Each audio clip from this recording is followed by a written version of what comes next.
கட்டிக்கத்தான் ஓடி போறேன். கொஞ்சம் வயசான ஆள் இல்ல, அவ்வளவு தூரம் ஹரியானா வரைக்கும் வந்து தொந்தரவு பண்ண முடியுமா? எப்படி? ஏன் அவருக்கு பயந்துட்டு அவ்வளவு தூரம் போறீங்க? உங்களுக்கு பிடிச்சவரா பார்த்து கல்யாணம் பண்ணிட்டு இங்கேயே இருக்க வேண்டியதானே? எனக்கு பிடிச்சிருந்தா மட்டும் போதுமா? என்ன கட்டிக்க போறவருக்கு என்ன பிடிக்க வேண்டாமா? உங்களை கூட யாராவது பிடிக்காதுன்னு சொல்லுவாங்களா? நான் என்ன அழகுல தேவதையா இல்ல அந்தஸ்துல கோடீஸ்வரியா?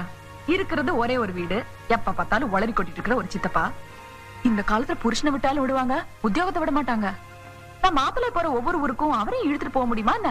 அப்படின்னா எப்பவுமே உங்க கூட இருக்க சம்மதிக்கிற ஆள் கிடைச்சா நீங்க அவரை ஏத்துக்குருவீங்களா? Why not? ஏன் ஏத்துக்க மாட்டேன்? எனக்காக அப்படி ஒரு தியாகம்ன்ற ஒருத்தர் கிடைச்சா நிச்சயமா நான் கொடுத்து வச்சுவேன்.